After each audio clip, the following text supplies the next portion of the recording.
In the previous session, we were talking about the variable, that why and how it works. We already defined that it gives a temporary name,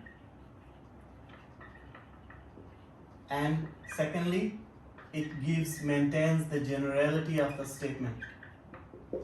So there are two benefits. We have talked about the variable, that it gives a temporary name and it maintains the generality of a statement. And then we were talking about some statements, and we are now already familiar with three kinds: the conditional statement, universal statement, and existential statement. And from there we made some further combinations. So far we have done this. Let us talk about the set theory. So I told you that it's not like that we will follow the same pattern as I draw the chart of the discrete mathematics. Purpose of this course, that how to think mathematically. So by the end of this course, we will be able to think mathematically if we attend all the lectures regularly. And George Cantor, he was the first person in the 19th century, 1879, who gave a proper name to collection of some things. Like if you have collection of things ordered, organized, then what should we call that bunch?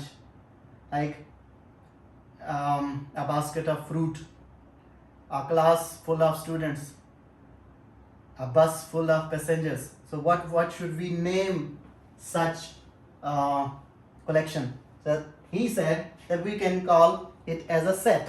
So first thing is that how to write a set mathematically. So he defined a notation for it, and the notation for a set is, if, let me say S, because the name is set, so I am randomly select this first word S, and I say that if S is the collection which I am saying is a set, and the X belong to S, this symbol is pronounced as belongs. If this symbol is written between two things, it means the first thing belongs to the second thing. A student belongs to a class is the notation for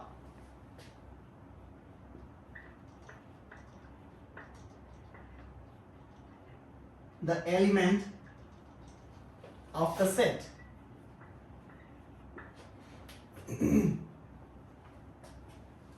Now, there are different ways to write a set. The most easy way of writing a set is just use the curly bracket and write the items, elements. So this is known as the set roster notation.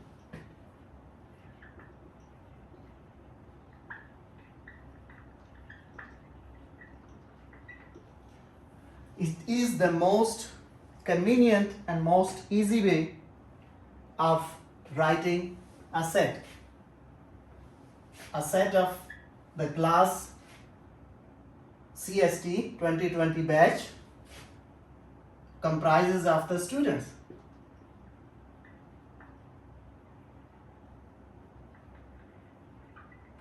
Now it will take 10 minutes, 5 minutes for me to write all the names of the students. So I can simply write first 2-3 names, and then I can say all the other students. I do not need to mention their names. It has many reasons. The first reason for me is that I do not know all the names. So to avoid that kind of trouble, they gave me an easiness that I can write few names which you know, and the rest is represented by those 3 dots. So now in this notation, if you look, first thing is the curly brackets. Second thing is, now this is an element. Since this is at the first place, so this is the first element of this set. And to separate this element from the second one, I'll use comma. And then this is the second element, then comma. This is the third element, then comma. And after comma, I will use 3 dots. These 3 dots means the continuity. Now, if my set is a definite set, a finite set, for example, the first 10 digits, first 10 real numbers, then I can simply write it as 1, 2, 3, 4, 5, 6, 7, 8, 9 and 10. Now this is a finite set. If I say all the positive real numbers,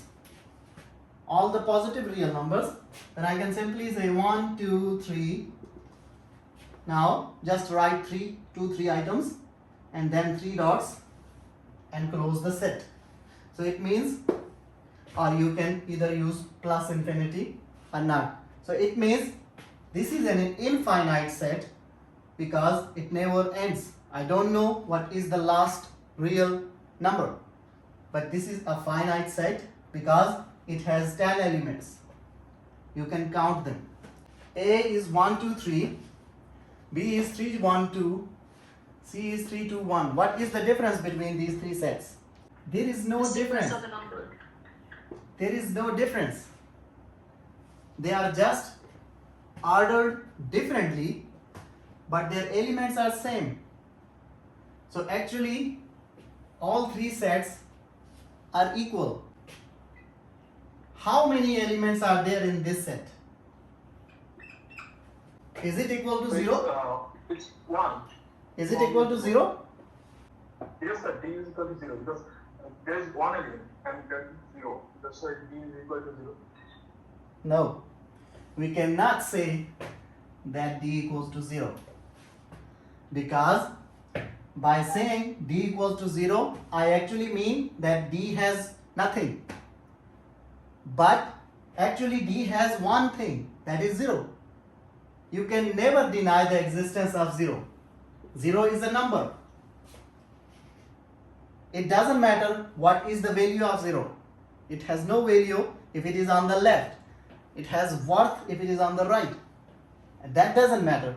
But when we are talking about the set, you can never say that D equals to 0 if it is like this. You will say that D equals to 1. It has one element. If I say A equals to 1 and 1, like this, then how many elements A have? But there is only one element because it's One same. Which one is the element? 1. So if this is the element, then what is this? This also means 1, so it's same. No. This is simply 1, and this is a set containing 1. That is why a quantity and a set are different. This is a quantity that says 1, and this is a set. And both these things are located within a set which equals to A. So I there's 2 elements. I don't care about the value of this thing. I'm actually concerned about how many quantities are there. So as a whole, this is a quantity and this is a quantity. This is an element, whatever the value of this is. So I can say 1, this is x1 and this is x2. So it actually has 2 elements. If I say there is a set UN such that it has elements n and negative n. N is 0, 1 and 2. So the value of n is bound only for these three numbers. Can you give me what are the elements of this set? What are the elements of this set when the value of n is 0? So 0. What is the first element? It's 0. 0. Comma. What is the second element? Minus 0, that is 0. Minus 0. So it's also It's 0. You can say it is 0. You don't need to see at the book, just try to think about it. It will help you. And if I ask you that what is the worth of this set, you can tell me, okay, the worth of this set is 0, then what will be U1? It will be 1 1. and And negative minus 1. Minus 1. Can I write it further? No, sir. Why? No, sir. So it is different. Yeah, One be when because 1 can never be equal to minus 1. So these are different. But 0 is always equal to minus 0. The set of real numbers, the whole real line is real numbers, is this. Integers. Plus minus 1, plus minus 2, like this. Yes. Integers means only those numbers which are definite, like 0, plus minus 1, plus minus 2, and so on, up to plus minus infinity. And the third type of set is rational numbers, a divided by b. I have a set, x belongs to the set S such that p of x holds. Now what is this? This is another way of writing a set, and this is called the set builder notation.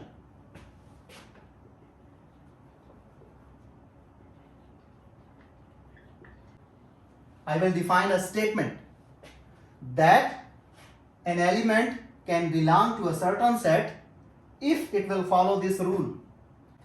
So for example, if you go back to this very simple set, this is 1, 2, 3, and this simply says that x is a real number. That means, what are these? These are the real numbers, 1, 2, 3. So I can say x belongs to the real numbers are such that my x will never be less than 1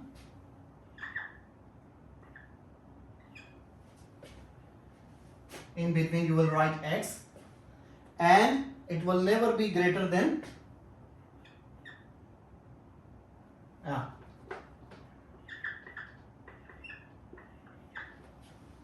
yes, sir. so this is actually this p of x. This is exactly equal to 1, 2, 3. I have a set, and the set builder definition is written like this: x belongs to R such that my p of x, the statement says that x should be greater than negative 2 and it should be less than 5. Can you tell me what will be the members of this set? Just like this. I want to write this set in this notation. So it's 6 minus 1, 0, 1, 2, 3, 4. What is the first element? So minus 1. Minus 1. Then 1, 2, 3, 4. why not minus 2 and why not 5? So the sequence says that it's minus 2 is greater than. It's not greater than or equal. It's greater than. Yeah, So it's because- minus 2. yes. And it's also it's less than 5. It's less than or equal. Then how there is less than. Yeah, because it gives us a strict relationship that x is strictly greater than minus 2. So it can never be equal to minus 2. Subset. of elements is known as a set. Subset.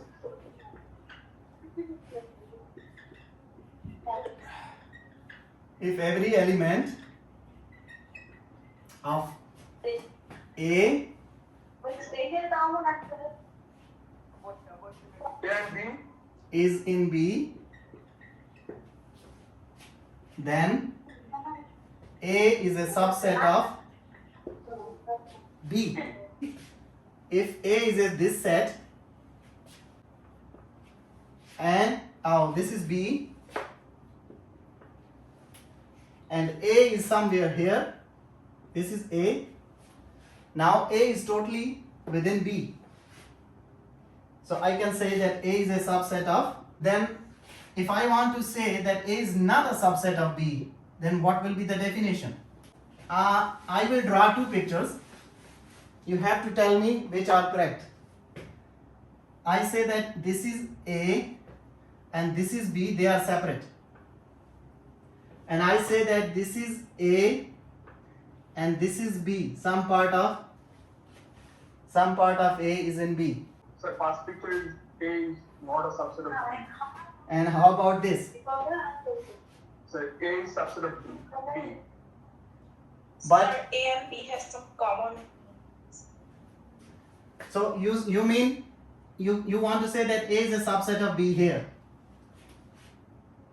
Yes, sir. No, sir. Okay, why A is not a subset of B? Suppose that it's a greater than, less than equal to B.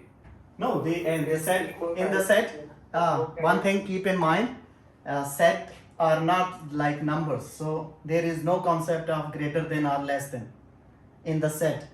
Sir, in that A and B has some common elements that has some common parts in the middle.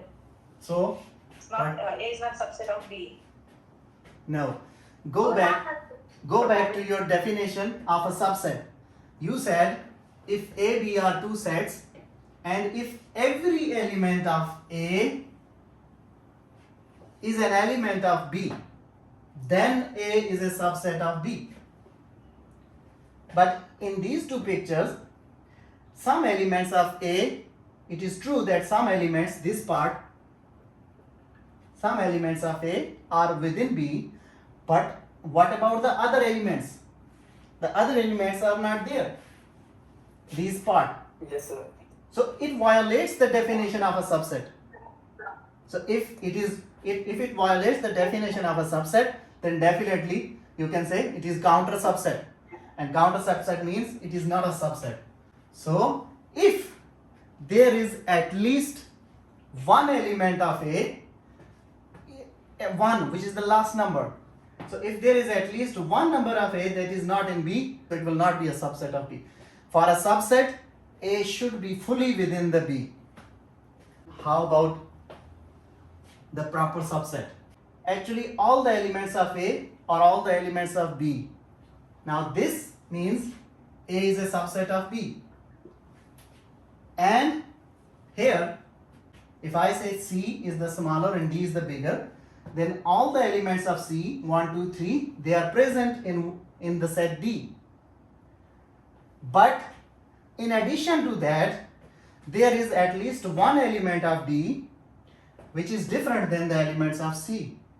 So the bigger set has at least more than one elements which are different than the smaller set. In that case, this will be a proper subset of D. So you will say C is a proper subset of D. If I ask you to multiply two sets, if A is equals to 1, 2, 3 and B equals to 1, 2, okay, 4, 5, 6, and I want you to multiply them together. So you are multiplying two sets, and when you multiply two sets, the ultimate result will also be a set. It will not be a number. Pick up the first element and make it pair with all the elements of the second set.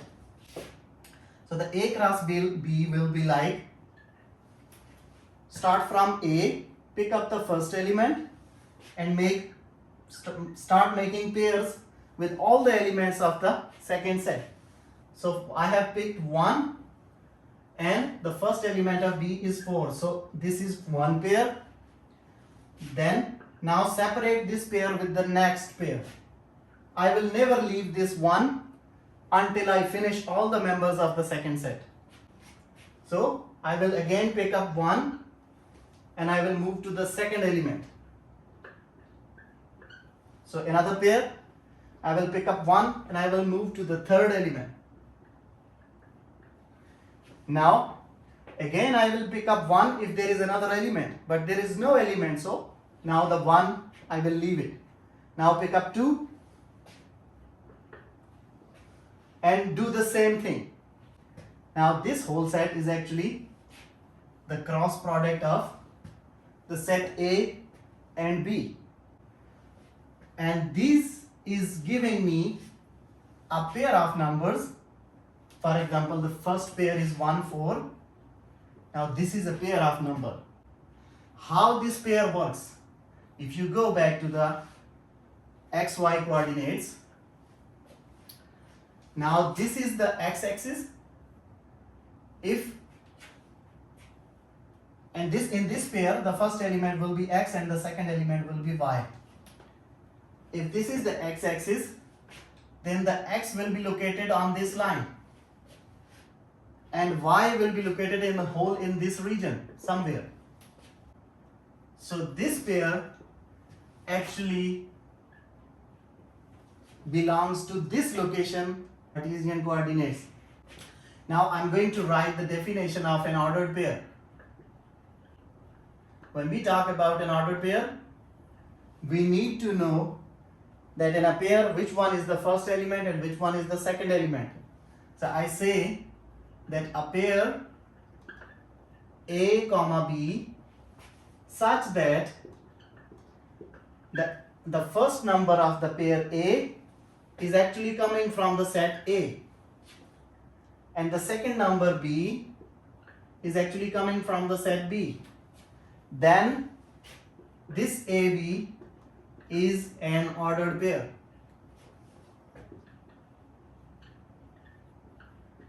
Now look at the same thing on this product A cross B. Just look at this first pair. When we were multiplying the sets together, what was the first set? First set was 1, 2, 3. And we multiplied this set with the second, which was 4, 5, 6. Now consider this pair as AB. The first element I am saying it is A. The second element I am saying it is B. 1, it is coming from the set A. 4, it is coming from the set B. So this pair fully satisfies this definition. The first element, which is called A, is coming from the first set. The second element, known as B, is coming from the second set. So this pair testifies this definition. Therefore, this is an ordered pair. All these are ordered pairs. If any one of the pair is not following this definition, it means you have done something wrong when you are multiplying these two sets. A cross B is a set of ordered pairs AB such that A belongs to A and B belongs to B. Then can you tell me how many elements are there?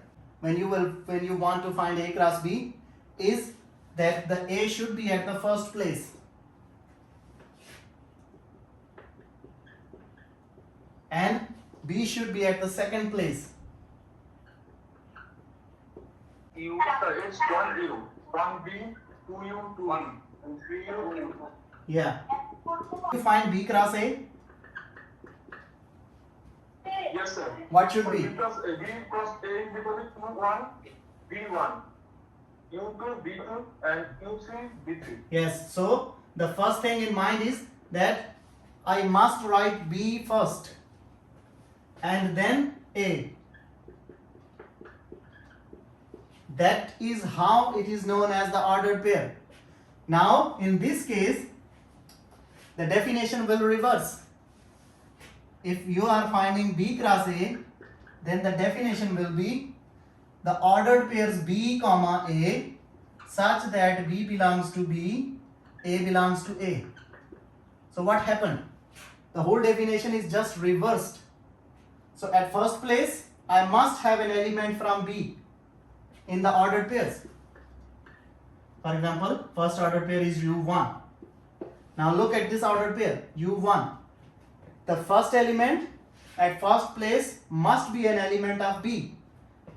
The second element at second place must be an element of A. Your set B is UV. I am asking you to find B cross B. So B cross B means the set B and the cross and again the set B.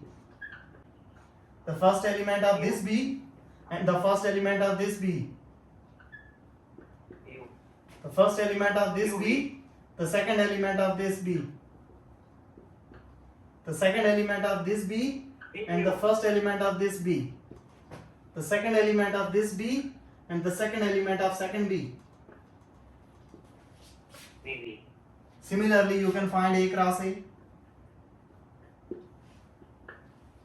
Relation. What is relation? What is a relationship? Set A is 1 to 3 and set B, B is 2 B. You don't need to look at the book to talk to me.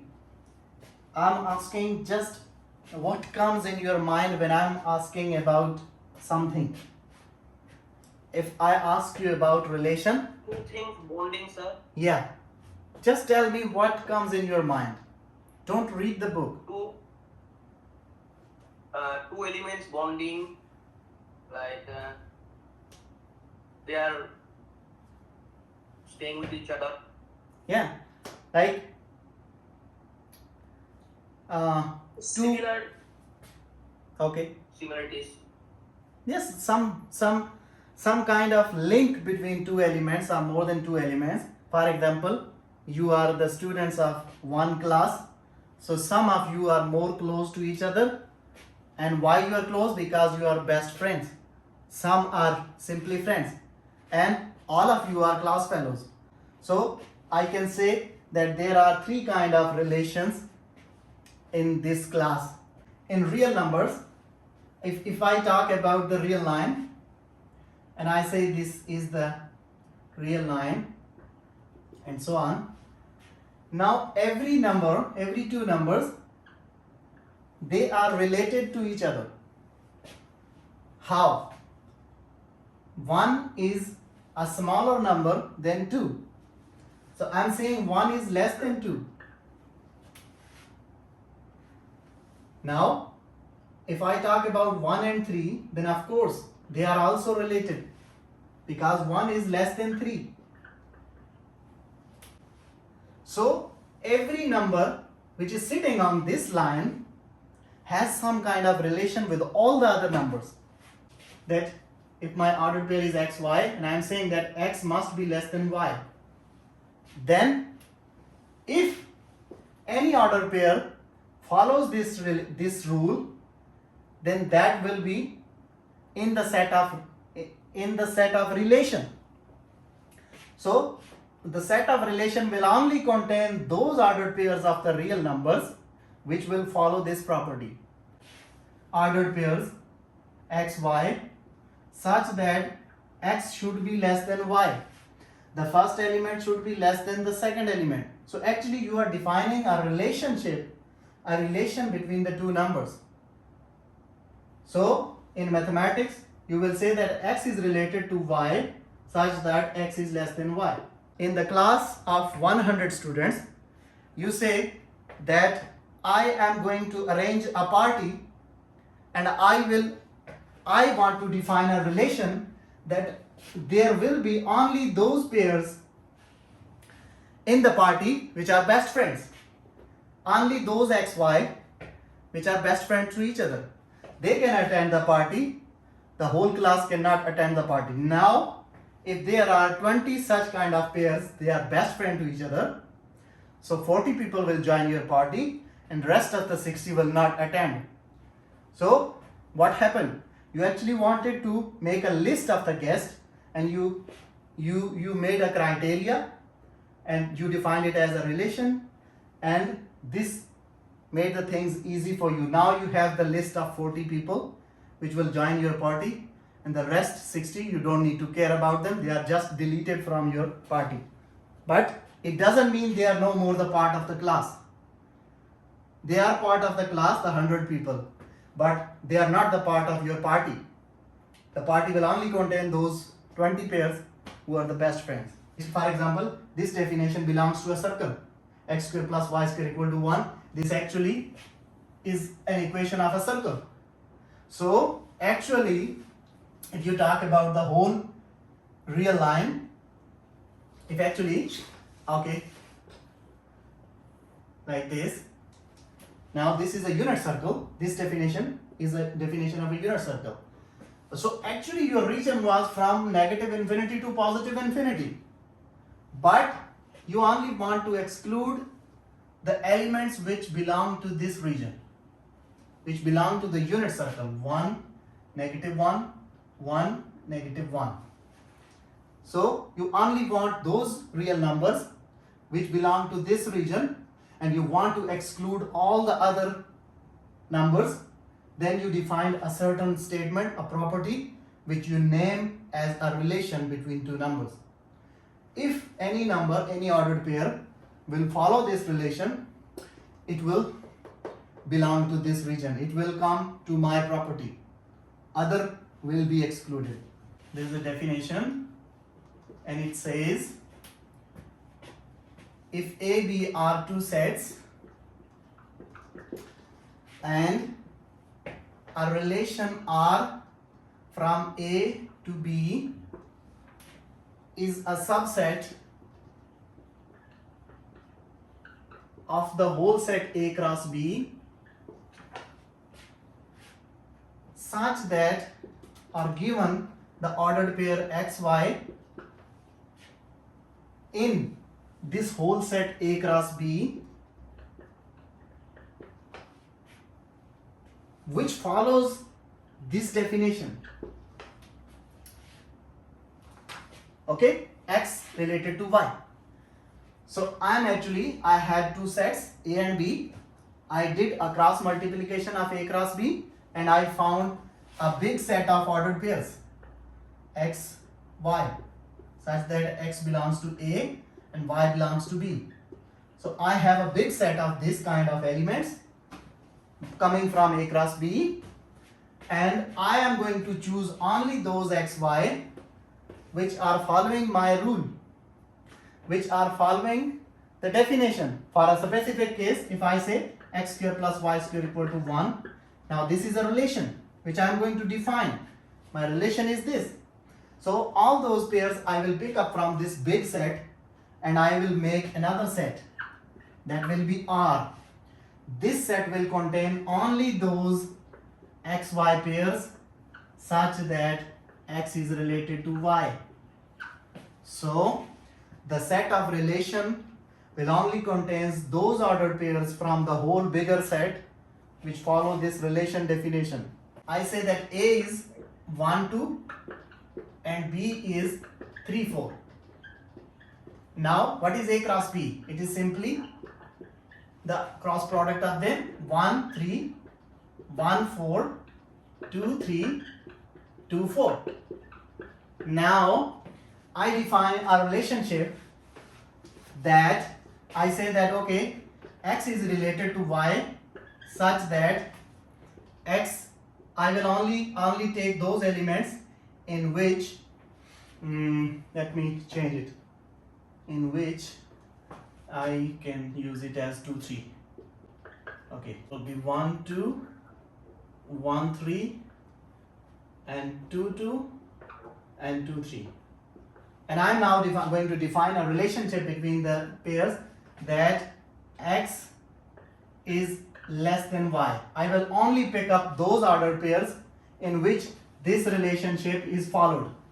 Now look at this A cross B. Now I'm going to make another set in which I will pick up only those ordered pairs which will follow this definition. Here, first ordered pair, this is x, this is y. This is 1, this is 2. So x is less than y. Okay? Yes, sir. So I can pick up this pair. X is less than y. I can pick up this pair. Yes, sir. X equals to y. My rule is not followed. I will not pick up Yes, this. sir. I will pick up this because x is less than y.